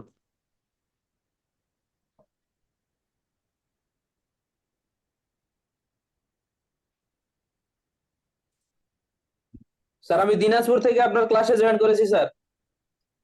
হ্যাঁ, 1.2 এর 1 নম্বরটা হলো কোম্পানি, ফার্ম, ব্যক্তি সংঘ নহে, কোম্পানিও না, ফার্মও না, ব্যক্তি সংঘও না, কিন্তু বাংলাদেশে সে কর দেয়, তার ট্যাক্স ফাইল আছে, বাংলাদেশে সে অনিবাসী। বাংলাদেশে এরকম অনেক অনিবাসী আছে যারা ইন্ডিয়া থেকে এসে বাংলাদেশে ব্যবসা করতেছে, বাংলাদেশে চাকরি করতেছে, আছে না? চায়না থেকে এসে বাংলাদেশে চাকরি করতেছে, ব্যবসা করতেছে, আছে না এরকম? জি স্যার। সেই সেই সকল ব্যক্তি করদাতা যারা ওই যে নিবাসী এবং অনিবাসীর যে সংজ্ঞা, জি স্যার। সেই সংজ্ঞা অনুযায়ী যদি উনি অনিবাসিক হয়ে যান, তখন তার জন্য এই 30% ট্যাক্স প্রযোজ্য হবে। সে কোনো কর রেয়াত পাবে না। ওই যে আমরা যে ব্যক্তি করদাতা হিসাবে যে সমস্ত সুবিধাগুলা তখন বললাম, সেই সুবিধাগুলো সে পাবে না। এই যে ট্রাস্ট, ফার্ম, ব্যক্তি সংঘ, সমবায় সমিতি, বেসরকারি বিশ্ববিদ্যালয়, এখানে যে সুবিধাগুলো তার পাওয়ার কথা সে পাবে না। সে 30% কর তাকে দিতে হবে এর আওতায় আসবে অনিবাসী হইলে। সালাম আলাইকুম স্যার। আর যদি নিবাসী হয়, আর যদি সে নিবাসী হয়, তাহলে পরে কি ওই যে 1.1 অনুযায়ী সে ট্যাক্স দিবে 1.1। তাহলে একটা আয় বছরে 183 দিন যদি কেউ বাংলাদেশে অবস্থান করে, তখন সে কি হয়, কি করদাতা হয়?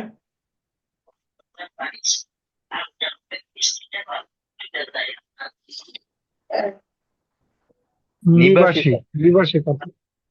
নিবাসী করদাতা। তাহলে নিবাসী করদাতার জন্য প্রযোজ্য হবে হলো 1.1, আর অনিবাসী করদাতার জন্য প্রযোজ্য হবে হলো এই যে 1.2 এর 1 নম্বর। আপনি এখন ক্লিয়ার হতে পারলেন কিনা? স্যার, নিবাসী করদাতার আর একটা সংজ্ঞা আছে। চলতি বছরের বিগত 4 বছরের মধ্যে যদি সে 1 বছর বাংলাদেশ অবস্থান করে, চলতি বছরের আগে যে 4 বছরের মধ্যে যদি 1 বছর সে অবস্থান করে, সেক্ষেত্রেও সে নিবাসী হতে পারে। এটা তো হলো কন্ডিশন, এটা তো হলো তার জি স্যার। কন্ডিশনের কথা। হ্যাঁ, দুইটা, কিন্তু যে সেই একটা কন্ডিশন তো আপনার এখানে এখানে 83 এখানে দিন বা ওয়েট করা বিগত হয়েছে। 4 বছরে, বিগত 4 বছরের মধ্যে 1 বছর। হ্যাঁ। সালাম আলাইকুম স্যার। হ্যাঁ, সালাম আলাইকুম স্যার। ওয়ালাইকুম আসসালাম, বলেন। স্যার আমার একটা জিনিস একটু ক্লিয়ার করার দরকার ছিল, সেটা হলো নিবাসী এবং অনিবাসী, এই জিনিসটা যদি একটু ক্লিয়ার করতেন স্যার। হ্যাঁ। নিবাসী এবং অনিবাসী করদাতা, হ্যাঁ, এই জিনিসটা একটু আরেকটু ক্লিয়ার জানার দরকার ছিল। নিবাসী এবং অনিবাসী সম্পর্কে একটু ক্লিয়ার করি। এটা হচ্ছে আয়কর আইনে, আয়কর আইন 2023 অনুযায়ী করদাতার যে সংজ্ঞা দেওয়া আছে, করদাতার সংজ্ঞা, জি। করদাতার সংজ্ঞার ওখানে এখন আপনাকে আমি নিয়ে যাচ্ছি। ওটা দেখে আপনাকে বুঝাইতে হবে।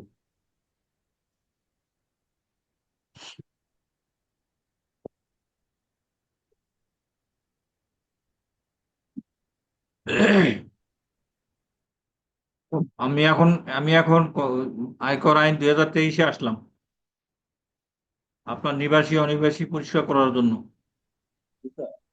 ঠিক আছে? স্যার আয়কর আইন 23টা পিডিএফটা দেওয়া যাবে স্যার? হ্যাঁ, দিয়ে দিব, আপনাদের গ্রুপে স্যার দিয়ে দিয়ে দিব।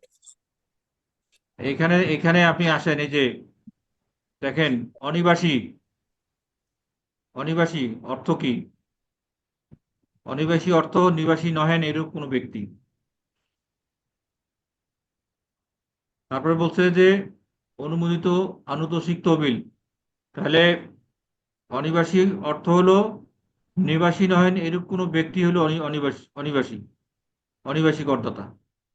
ঠিক আছে, তারপরে আরো আপনার ক্লারিফিকেশন আছে, এখানে যে সংজ্ঞা আছে এই সংজ্ঞা থেকে আপনাদের কোশ্চেন আসবে। আমি এটা পরে আসতে চাচ্ছিলাম, ওই ভাই যেহেতু ওনার ওই নিবাসী আর অনিবাসী নিয়ে প্রবলেম আছে, প্রবলেম বুঝতেছে না, সেজন্য আমি আইনে আসলাম। হ্যাঁ, তারপরে এখানে আয়ের উপর প্রদেয় কর, উপর কমিশনার, একভুক্ত কমিশনার, কমিশনার আপিল, এখানে সবার সংখ্যা দেওয়া আছে। করদাতা বলতে, কর বর্ষ বলতে, সব সংখ্যা এখানে দেওয়া আছে। আমরা পরে আসতে যাচ্ছিলাম, এখানে এটা অনেক বড় বিষয়। যেহেতু নিবাসী এবং অনিবাসীর বিষয়টা আসছে, আমরা নিবাসী এবং অনিবাসী সংক্ষিপ্ত ভাবে দেখলাম যে আপনার যিনি নিবাসী না তিনি অনিবাসী। ঠিক আছে, এই দেখেন 45 দেখতে পারতেছেন। 45 নিবাসী অর্থ কোনো আয় বর্ষে। নিবাসী করদাতা কারা? নিবাসী করদাতা কারা এটা একটু পরিষ্কার। এখান থেকে কিন্তু আপনার কোশ্চেন আসতে পারে, যেহেতু আমরা আয়কর পরিপত্র, আমি গতকালকের সেশনে বলেছিলাম যে আমরা যখন আয়কর পরিপত্র বা যে কোনো ইস্যু নিয়ে আলোচনা করতে যাব, তখন আমাদের আয়কর আইনের সাথে সেটার সংশ্লিষ্টতা তৈরি হবে, এই বিষয়গুলো চলে আসবে।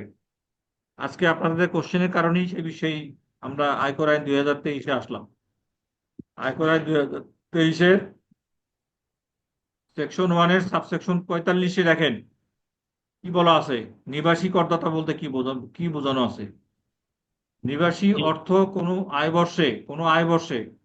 তাহলে এখন আবার প্রশ্ন থাকতে পারে, আয় বর্ষ কি? আয় বর্ষের ব্যাখ্যা গতকালকে আমি করেছি, আয় বর্ষ কোনটা, কর বর্ষ কোনটা। এখান জি, থেকেও এটা কোশ্চেন আসতে পারে। নিবাসী বলতে কি বোঝাচ্ছে? এইরূপ কোনো ব্যক্তি যিনি নিম্ন বর্ণিত সময়ব্যাপী বাংলাদেশে অবস্থান করিয়াছেন। কিরকম ব্যক্তি? ধারাবাহিকভাবে অথবা উক্ত আয় বর্ষে সমষ্টিগতভাবে ন্যূনতম 183 দিন বা ততোধিক দিন তিনি বাংলাদেশে অবস্থান করেন। তাহলে কি নিবাসী হবেন। যদি 182 দিন হয় তাহলে অনিবাসী, 183 হলে নিবাসী। তারপরে বলছে 6 মাস উক্ত 30 দিন। আয় বর্ষে ধারাবাহিকভাবে বা সমষ্টিগতভাবে সর্বমোট 90 দিন বা ততোধিক দিন এবং অব্যবহিত পূর্ববর্তী 4 বছরের মধ্যে 1 ধারাবাহিকভাবে বছর। অথবা সমষ্টিগতভাবে মোট 365 অথবা ততোধিক দিন তিনি বাংলাদেশে আছেন, তাহলে নিবাসী করদাতা হবেন। ঘতে কি বলছে?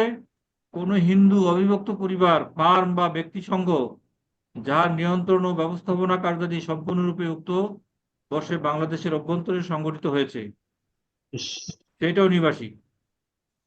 গঙ্গারাম সেটাও করতে নিবাসী। গতে কি বলছে? কোনো বাংলাদেশি কোম্পানি বা অন্য কোনো কোম্পানি যাহার নিয়ন্ত্রণ ও ব্যবস্থাপনা কার্যাদি সম্পূর্ণরূপে উক্ত বর্ষে বাংলাদেশের অভ্যন্তর হইতে সংগঠিত হয়েছে, তিনি নিবাসী। ব্রিটিশ আমেরিকান টোবাকো বিদেশি কোম্পানি, কিন্তু বাংলাদেশ থেকে অপারেট হয়, এটা নিবাসী কোম্পানি। যারা কাজ করে চায়না থেকে বাংলাদেশে এসে, ইন্ডিয়া থেকে বাংলাদেশে এসে, এই যে এই কন্ডিশনের মধ্যে যদি সে কাভার করে তাহলে সে নিবাসী। তাহলে নিবাসী যখন হবে তখন সে ওই যে 3,50,000 বা 3,75,000 এই কর রেয়াত পাবে, ওই পার্সেন্টেজ তার জন্য অ্যাপ্লিকেবল হবে। আর যদি এই সংজ্ঞার মধ্যে সে নিবাসী না হয় তাহলে সে অনিবাসী হয়ে যাবে। অনিবাসী হইলে তার জন্য কি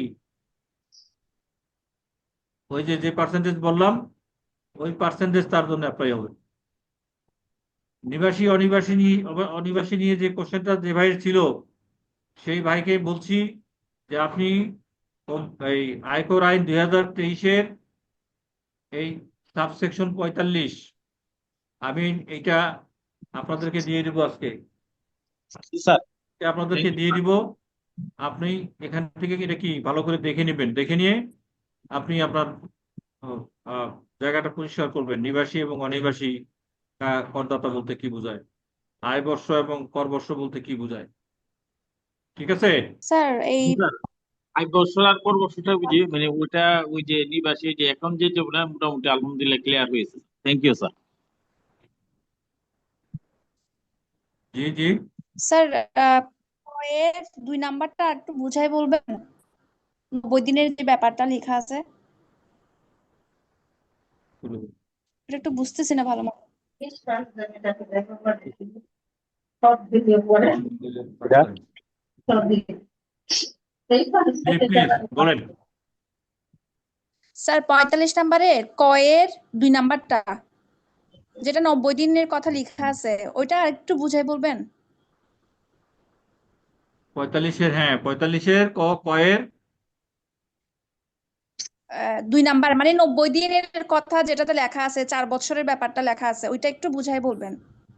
আচ্ছা হ্যাঁ, ভালো কোশ্চেন করেছেন। সেটা হলো যে উক্ত বর্ষে ওই যে উপরে লেখা আছে দেখেন, বা ধারাবাহিকভাবে অথবা উক্ত আয় বর্ষে সমষ্টিগতভাবে ন্যূনতম 183 দিন, এটা একটা কন্ডিশন।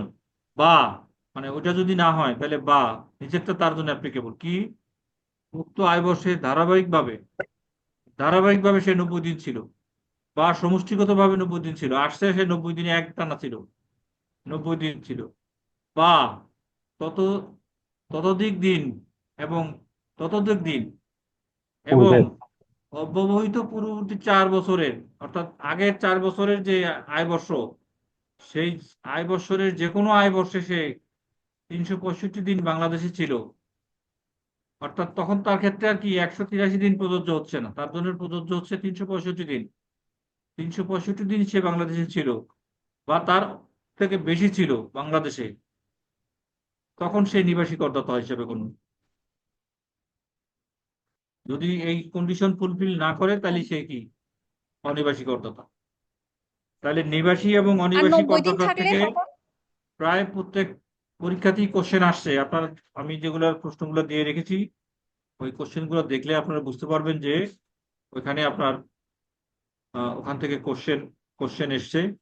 কোশ্চেনগুলো ওখান থেকে আপনার আপনারা দেখে নেবেন, নিবাসী অনিবাসী জায়গাটা একটু আপনার ওখান থেকে ক্লিয়ার হবে।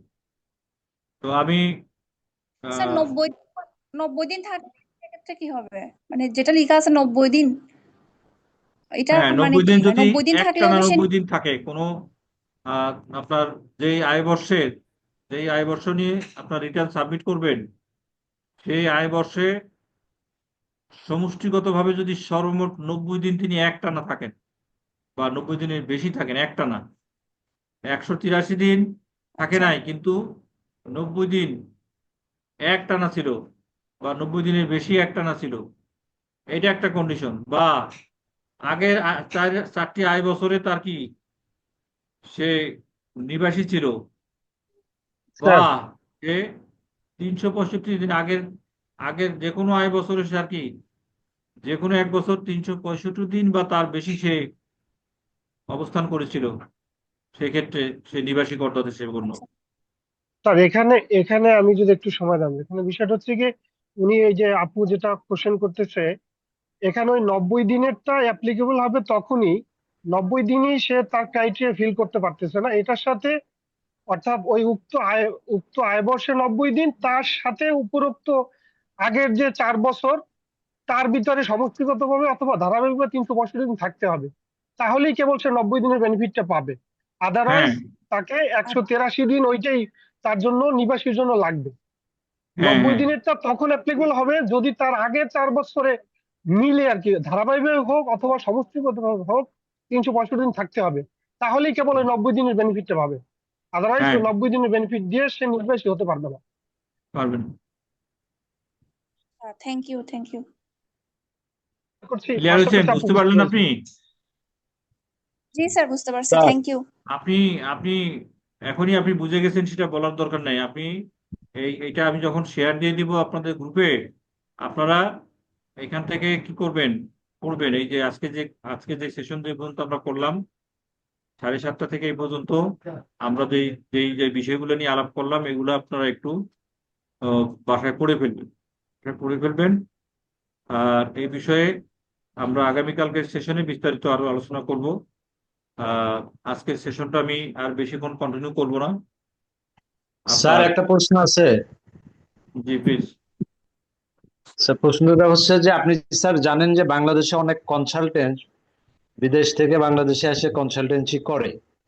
তো তার আয় বর্ষে দেখা গেল, যেহেতু আমাদের আয় বর্ষ আগে, কর বর্ষ পরের বছরে, তো আয় বর্ষে দেখা গেল যে স্যার সে কনসালটেন্সি করে গেছে, কিন্তু যখন কর বর্ষ শুরু হবে তখন সে বিদেশে চলে গেছে এবং সে আর এলো না, তখন তার এই করটা কিভাবে স্যার ডিডাক্ট করা হবে?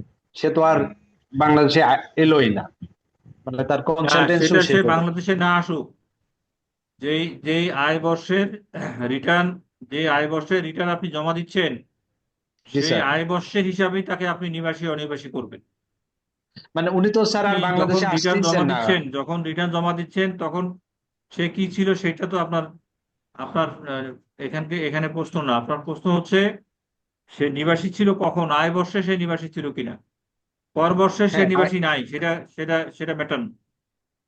না স্যার, উনি তো বাংলাদেশেই আর নাই, উনি সাপোজ উনি ইন্ডিয়াতে চলে গেছেন, তাহলে উনি কি ইন্ডিয়া থেকে বাংলাদেশে ওই করটা পে করবে?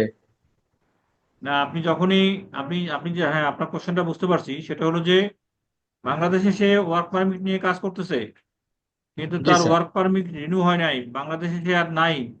তাহলে জি যখন স্যার। এরকম কোনো কেস ঘটে, তখন তার চলে যাওয়ার সময় তাকে ট্যাক্স রিটার্ন দিয়ে ওর মনে তার অ্যাডভান্স ট্যাক্স ইনকাম ক্লিয়ারেন্স নিয়ে ট্যাক্স যেতে হয়। হয় স্যার, অ্যাডভান্স আইটি দিয়ে যেতে হয়।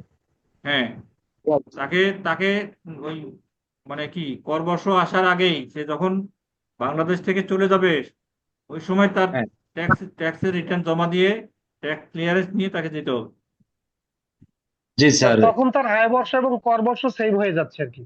ওই হ্যাঁ, অ্যাডভান্স ইনকাম ট্যাক্স অগ্রিম কর ওদেরও। হ্যাঁ, তখন কিন্তু তার জন্য আর কর বর্ষ ঠিক থাকতেছে না, আয় বর্ষ জি না, ঠিক আর কর সেম বর্ষ। হয়ে যাচ্ছে। জি, তখন আয় বর্ষ এবং কর বর্ষ ঠিক এক হয়ে যাচ্ছে, কারণ ওই লোককে তো পাবো না পরবর্তীতে, তাহলে হ্যাঁ, দেশ কি হ্যাঁ করবে? জি, ঠিক আছে।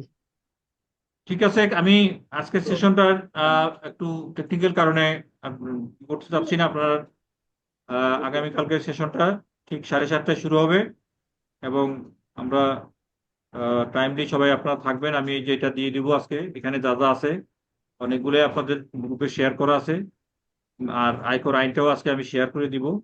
আপনারা একটু একটু নিজেরা একটু পড়াশোনা করেন। আমি যেদিন যেই জায়গাটায় ডিসকাশনে থাকবো, সেখানে আমার সাথে যাতে আপনাদের কনভারসেশনটা মানে সিঙ্ক্রোনাইজ সিঙ্ক্রোনাইজ হয়, অর্থাৎ আমার বোঝার সাথে আপনাদের বোঝাটা যেন এক হয়। কোন জায়গাটায় আপনি বুঝতেছেন না, আমি যেন বুঝতে পারি। তাহলে আমি কোন জায়গাটায় বুঝাইতে পারলাম না, সেটা আমি বুঝাইতে পারবো। ঠিক আছে? তো জি স্যার, কালকেরটা সবাইকে স্যার ধন্যবাদ রেকর্ড করবেন কাইন্ডলি। সবাইকে ধন্যবাদ জানিয়ে আজকের সেশন শেষ করছি।